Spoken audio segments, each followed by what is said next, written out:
Welcome, students. Now let's start with our first chapter of history, the modern period.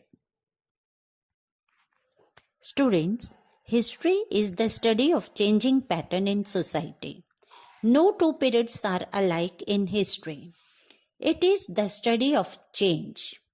The changes that occur over time constitute the essence of history. By studying history, we try to know how things were in the past and how they have changed over the years. Things that we see today have their roots in the past. Not only this, we also study that how the development has been evolved. Once it revolved around the life of powerful people, but now history is the study of common people also. Dates in history are linked to event, but a particular date can be assigned for some events only. For example, battle. But if we want to give a prescribed date to a process which take place over a long period of time, it cannot be given a particular date. Only centuries can be given to them. The way of life of our ancestors were totally different from the way in which we live. And that is why historians have divided history into three periods: ancient, medieval, and modern.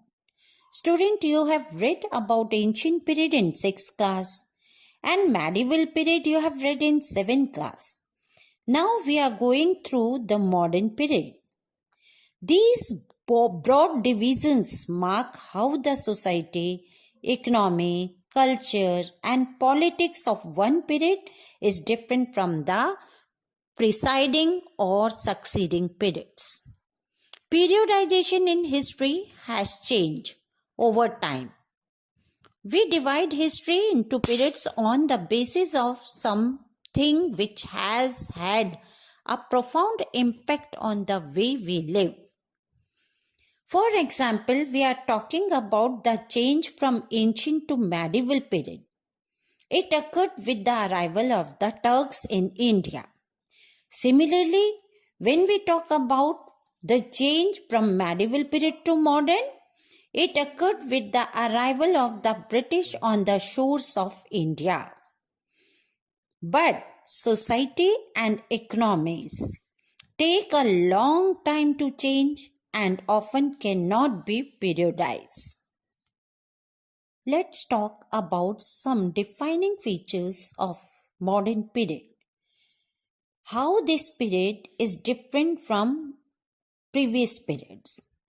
We all know that modern period starts from 18th century.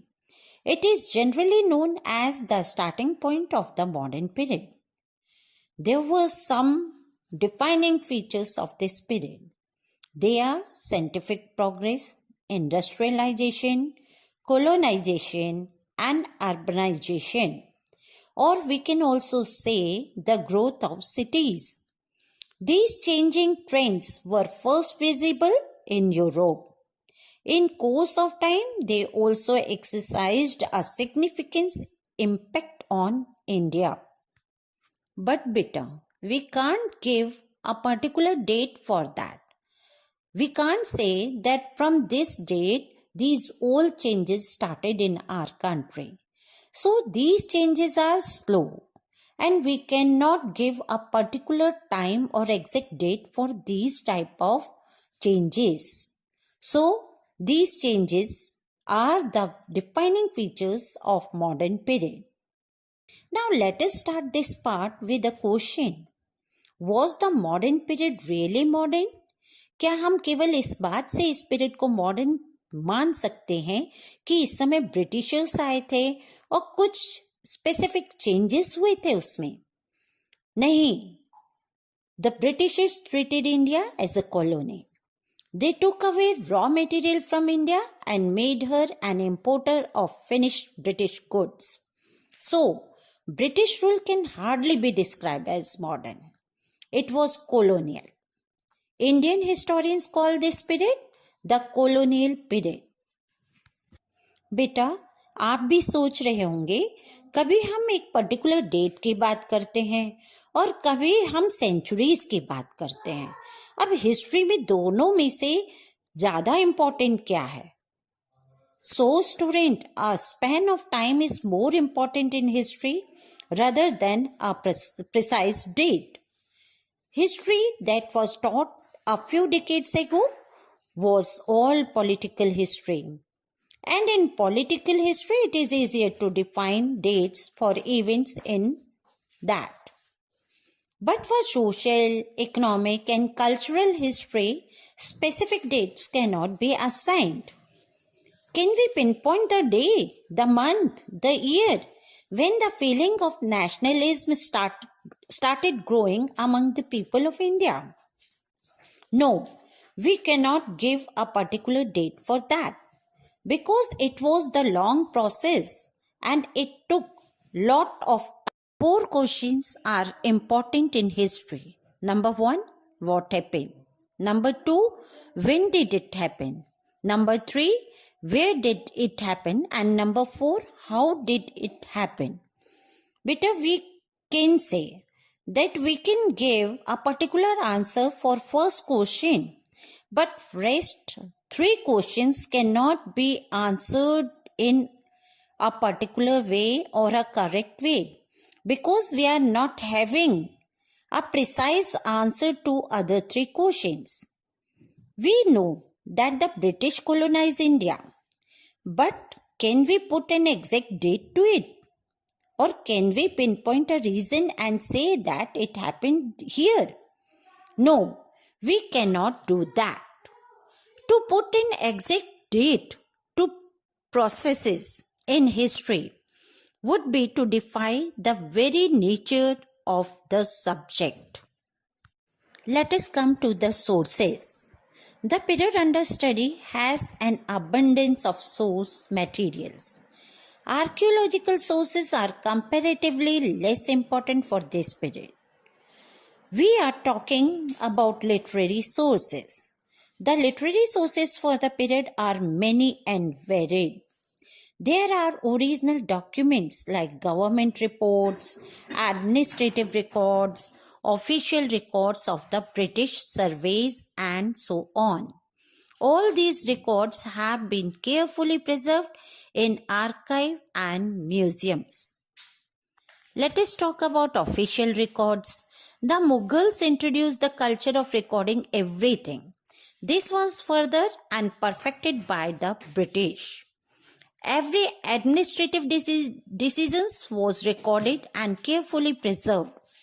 Every executive, legislative, and judicial body had record rooms in which even the smallest records were kept well catalogued. Many of the official records of this period are now preserved in the National Archive of India. Next is survey report. The British also began the practice of conducting surveys. Population survey, revenue surveys, land surveys, and many other types of surveys were conducted. Mapping was an important part of these surveys. The British made a large number of topographic maps. Census operations also began. Come to the indigenous record. Diaries, accounts of pilgrimage and travelers, newspapers, books, novels, and leaflets reflects the feeling of the Indians under British rule. Dadabhai Naoroji wrote Poverty and Un-British Rule in India, in which he highlighted the exploitative nature of the British rule. Newspapers such as Kesari and Maratha also made people aware of the real intention of the British. The modern period in India is associated with the establishment of British colonial rule and the fight we put up against it. The socio-culture changes that came about in India under the influence of the British. Rise of nationalism in India which ultimately lead to India becoming a free nation. This is what we are going to read in this chapter and in this class. Thank you.